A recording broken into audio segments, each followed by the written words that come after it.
Workshop meeting. Please stand and join me in the pledge of allegiance by saying, I pledge allegiance to the flag of the United States of America and to the republic for which it stands, one nation, under God, indivisible, with liberty and justice for all.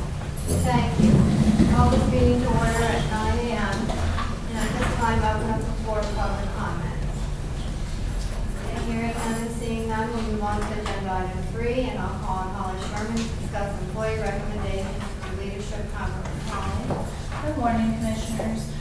The county is looking to sponsor 2 candidates, or making the recommendation to sponsor 2 candidates to participate in the Leadership Cumberland 2019-2020 program. The 2 candidates that we're recommending is Justin Shawless from Public Safety. He's been with the county for 10 years, and his current position is an emergency management coordinator. And Carrie Fonestock, who has worked in our finance department for 4 years and is currently a senior accountant. Any questions? Thank you, Holly. Next, we'll move on to agenda item 4, contracts and grants, and let's call on Flo. Good morning, Commissioners. Contracts and grants, item 4, there are no existing contracts or grant or extensions, so we'll move on to the new contract vendor services, grants, and contracts with increases or decreases to the county. And we'll call on Holly to discuss the Capital Blue Cross agreement. Holly? This is actually not really a contract, it's just an agreement. Our broker, USI, is looking to get quotes for our pharmacy benefit, and in order for them to do that, they need a RX claim file from Capital Blue Cross. And in order for Capital Blue Cross to provide that to USI, we need to sign the designated exchange agreement to authorize that. Do Commissioners have any questions? I have a question, not directly on this. When we signed the medical surgical insurance agreement with Capital, how long was that for? That was I believe, a 3-year contract. With each year, we had the opportunity to go with somebody else Okay. with no penalties. Any other questions for Holly? Hearing none, we'll move on. Thank you, Holly. Next, we'll go to NHIBD agreements. There's a conflict with the staff there at a conference, so I'm going to take over this section of the contract agreements. For early intervention, fiscal year 2018 and 2019, we have 4 addendums to the contracts. The first is with Nicole Custer, and it's an increase in the amount of $6,914. And this is due to additional base-funded mandated services offered through Pelican, which is the state system. And the services they provide is for occupational therapy. Actually, all of these agreement or addendum changes are being driven by that same issue. They're all due to additional base-funded mandated services. Okay, so any questions on that one? Hearing none, I'll move on to the United Cerebral Palsy in Central PA. There's an increase of $22,183.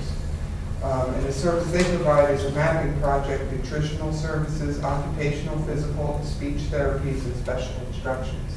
Anything on that? Any questions? Hearing none, I'll move on to the third, which is Aspirations LLC, and its amendment of an increase of $21,331. And they provide evaluations, occupational, physical, and speech therapy, social work, and special instruction. Any questions on that one? And we'll move on to the fourth one, which is Leanne Broadbent, MS, CCC SLP, an increase in amount of $4,651, and she provides speech therapy services. Any questions? Hearing none, we're done with that section. Thank you. Agenda item 5, Claudia from Public Safety will be joining us video teleconferencing to discuss a donation for the 2019 Sarah Summit. Claudia? Good morning, everyone. Public Safety is asking for the board's approval to receive sponsorship money from Miller Environmental Group to help offset the cost of our annual LEPC Sarah Summit that is being held in October.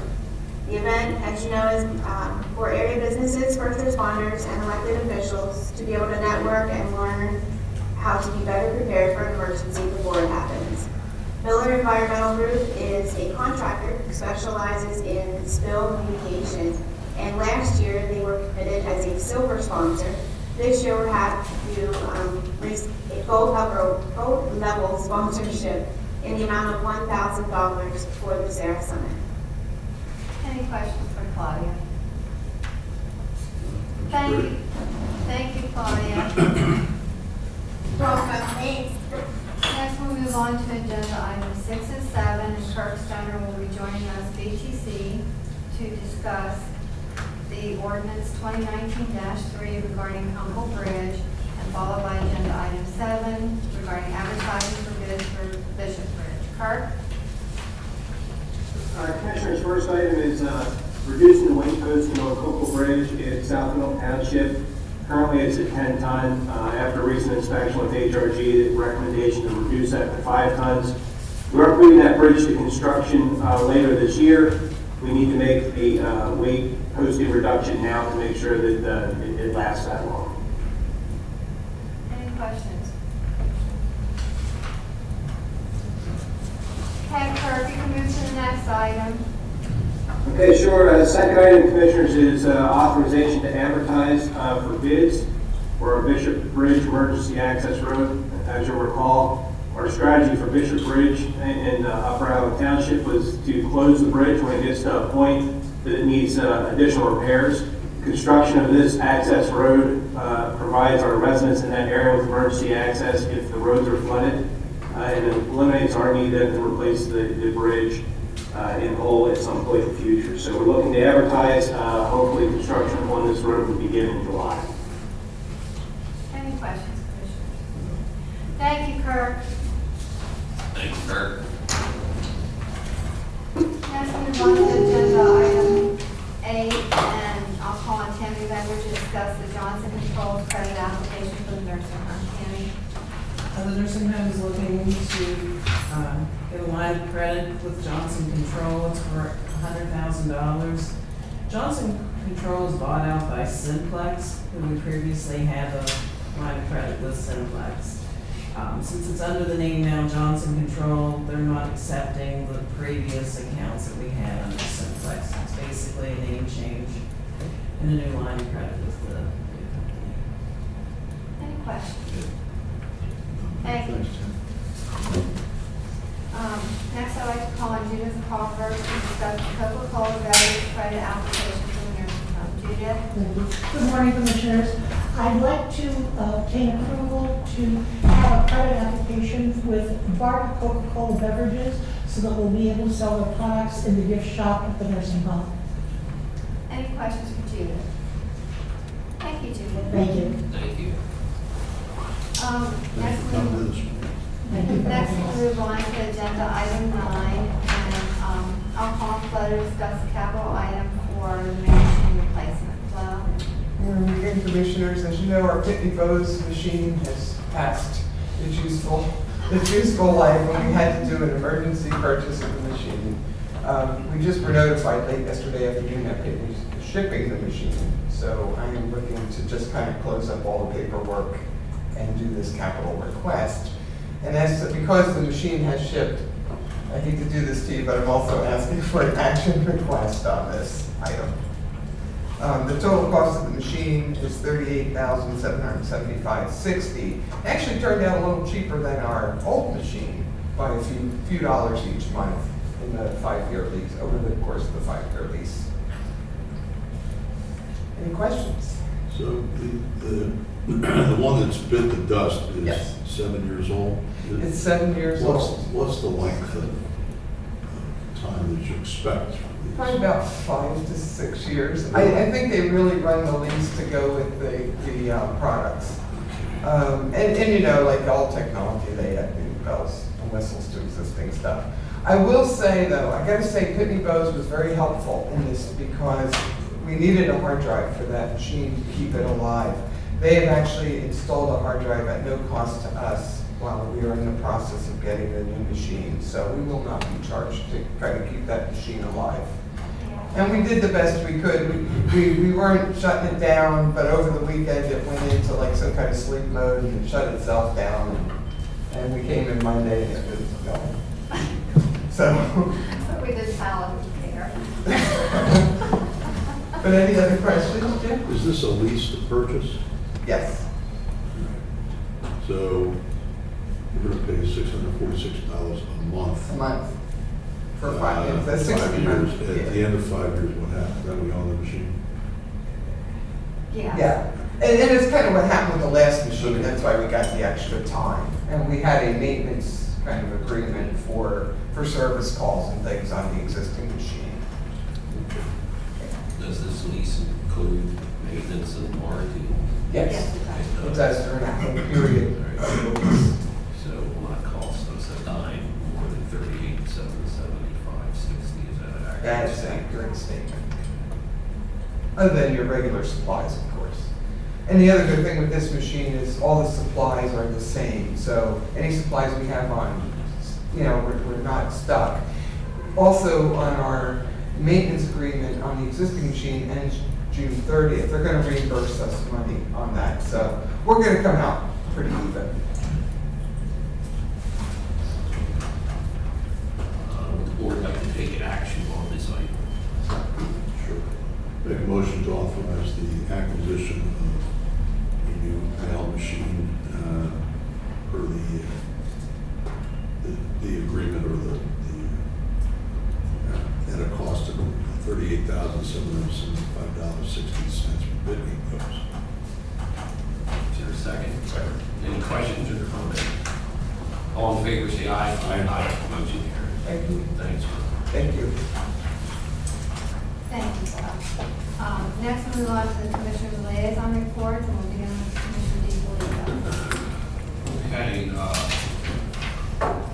last night, all three commissioners attended the Emergency Services Action Panel. And their 15-year chairman, good old Chuck, was his last meeting. After 15 years, he was given a nice award for his many years of service. And we wish him the best.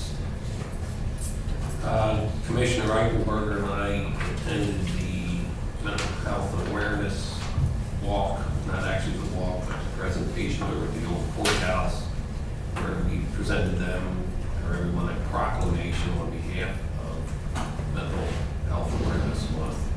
It's a quite well-attended walk this year.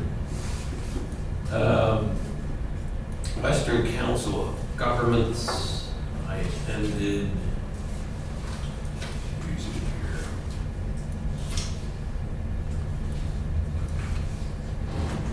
One of the things that was noted by the solicitor is that Southampton Township is requesting that the county's $5 fee added to vehicle registration regarding bridge repairs be eliminated once local bridge repairs are completed. Township said it would be happy to see fees continue with the county to distribute the monies to local municipalities to aid their bridge repairs. I advise Solicitor McKnight, I don't think that is the purpose of the fee collection. And that's pretty much the end of the discussion at that time. Dickinson Township continues to update their zoning and land use ordinances. They did make very positive comments about our planning department and the assistance they received, particularly for Steve Hoffman, which I thought was pretty nice. Newburgh Borough is having a Memorial Day event on Sunday, May 26th. The Fountain Festival will be held again on June 14th and 15th in Newburgh Borough. And several complaints, not complaints, but concerns from the excessive rainfall we've had from several townships and slowing their road repair down. And also Penn Township reported that there are still issues with water drainage from the warehouse on the Ickes property. There was also discussion about, excuse me here, it's pretty important. Anyway, there's some new regulations or a new bill over at the state about increasing fees regarding the Department of Environmental Protection. In fact, the Western Cog produced a resolution against this legislation. They passed it on May 13th. Sorry, I don't have all the details here, but a lot of the normal fees that they have had to pay have gone up maybe 5 times in this legislation that's being proposed. A letter was sent to Representative Klein noting the disagreement, the West Cog's disagreement with this legislation. I know we can talk to her about that tomorrow briefly. And attended the local emergency planning committee meeting. I don't have full notes on this, my apologies, but our next Sarah Summit is October 10th, and I will have more details to you in a little bit. I was not able to put my notes together on that. Also, I delivered the proclamation on behalf of the county to the Carlisle Theater last Saturday night. They were having one hell of a big party there, so they were all having a good time. That's all I have. So. Thank you, Commissioner Tito. Commissioner Herzog. Okay, thanks, Cindy. The Agricultural Land Preservation Board met Wednesday morning, May 8th. The board reviewed the final report on the Lancaster Farmland Trust study of the possibility of moving forward with a farmland preservation initiative separate and apart from our county and state program that we've been operating for some time. With input from staff, it was felt that at least at present, creating a new and separate program could result in the need for additional resources for administration and potentially divert funding away from preserving farmland. From the surveys returned, meanwhile, as part of the study, it appeared that there was only lukewarm interest from the Plains Sector community whose farms were targeted for consideration of this separate initiative. So at this point, I think that we had a discussion about it as well, and we kind of like table further consideration of that for the time being. In the meantime, as the Farmland Preservation Board is considering ways to preserve more farm acreage, letters were sent to all applicants, all current applicants of our existing program to determine interest in the possibility of a bump up in ranking of their farms if the farm owner agreed to a so-called bargain sale and was willing to accept 50% of the value of the conservation easement instead of the full value. While the board has not yet made a final determination on changes in policy or criteria, approximately 6 farm owners have expressed an interest in the bargain sale concept. Of course, consideration of this initiative is to preserve more farm acres than would otherwise be possible within the constraints of available resources. The board reviewed some agriculture census information from the state with respect to Cumberland County, and I thought it was pretty interesting. It showed that in the 5 years between 2012 and 2017, the number of farm operations in Cumberland County declined from 1,414 to 1,260. However, during that same time period, the number of operating farm acres in the county increased from 154,879 acres to 169,654 acres. So there may be fewer farms, but we have more farming. I mean, that's what tells me. Housing and Redevelopment Authority boards meet at 12 noon, and the Board of Elections has a meeting scheduled for 2 p.m., primarily for the purpose of approving the pool of poll workers for next Tuesday's election, or should I say the poll workers. the pool. Stop while you're there. That's all I have. Thank you, Commissioner Herzog. Commissioner Eichelberger. Okay, just a handful of let's see, on recycling, there'll be no authority meeting this month due to lack of need for the board to meet.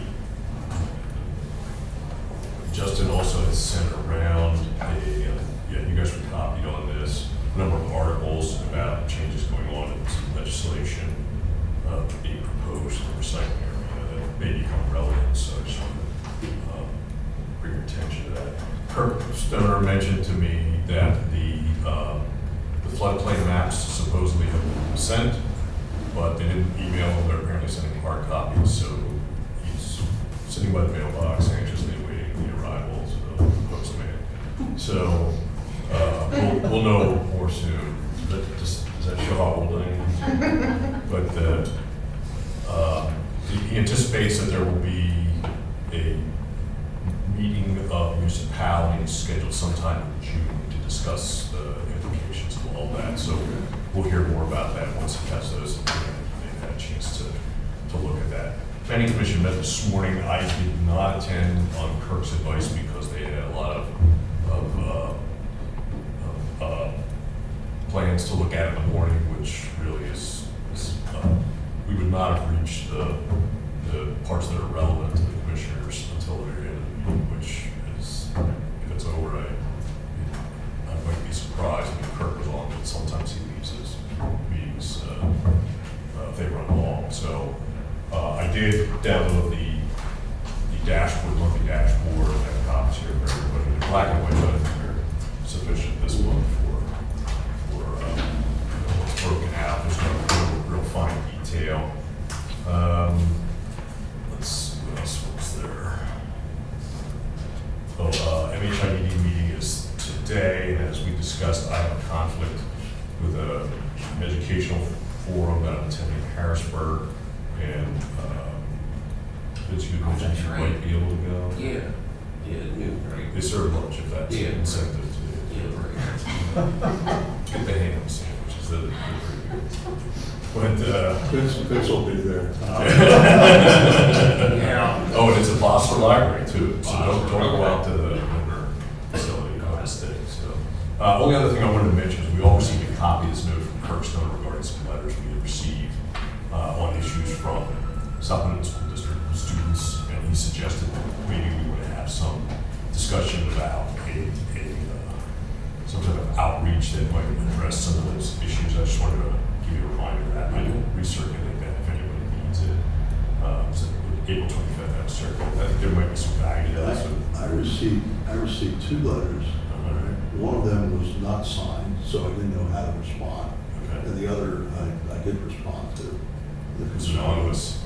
The concern was about the recycling effort in this country. So, you know, but I do believe that, yeah, it would be good for us to figure out a way, if we could, on how we educate, start with our school systems, to talk about the different levels of government in Pennsylvania and who does what, who's responsible for what. There's very little, if anything, that goes on, as far as I know, in our public school system that actually educates people as to the different levels of government. Correct. And, you know, I think this should be part of the educational program in our school districts. So I think maybe, you know, I think that might have been what Kirk was talking about, trying to explore. And, you know, but I did appreciate at least the one, and I'm sorry to interrupt you, Carrie, but I did appreciate the fact that this young lady, who was a senior, she had a sincere interest in this. And, you know, it's not her fault that she didn't know that the county, you know, doesn't operate the recycling program. It's a municipal, you know, responsibility. So I tried to explain that to her, but, and also the difficulties that we're having with respect to the recycling industry, but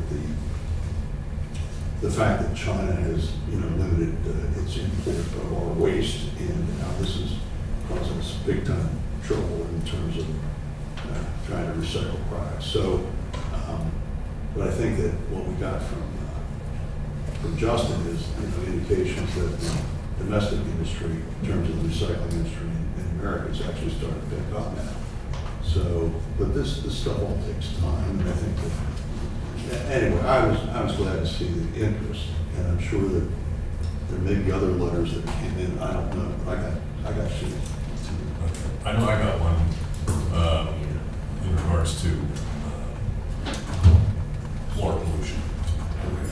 And, again, it was kind of off target from what we really do, so, yeah, I'd be all for this if we can come up with a system that's practical, so, when I was in school, we Maybe actually. what we could do, was it, which school district was it? This was also South Middleton, Yeah. Yeah, I'd gotten a letter too from a young man wanting to know why certain roads, the county's not repairing certain roads. Yeah. And I made sure that the roads he was talking about were township roads, not state roads. Advised him to contact. Maybe we could reach out to South South Middleton. School District too, Sure. and find out, which teacher was, encouraging this, or which class this was, so that we can maybe get to the teacher. Because I'm sure this was something that was, suggested in class that write to your county commissioners, or anything, or these different issues, so.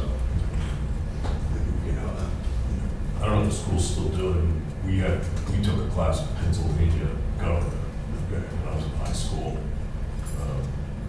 I don't know if they still teach that or not, but certainly our system is confusing in Pennsylvania. It's a township. So I can certainly understand that, but, the letter I got was pretty off base too, so there's obviously an informational need that we might be able to help remedy, so. So, I can reach out to Kurt and we can kind of determine how we want to go about this and we can go from there. And you have a copy of this stuff? I have that. Okay, that sounds good. And I think that's, the only other thing I was going to say is we are still working toward the selection of a CEO over Katie. And I know it sounds like a broken arrow, but we hope to have a resolution on this. That's all I have. Thank you. Sandy, can I go back to one of my reports? I found the information I was battling about a little while ago. This is the Western Cobb.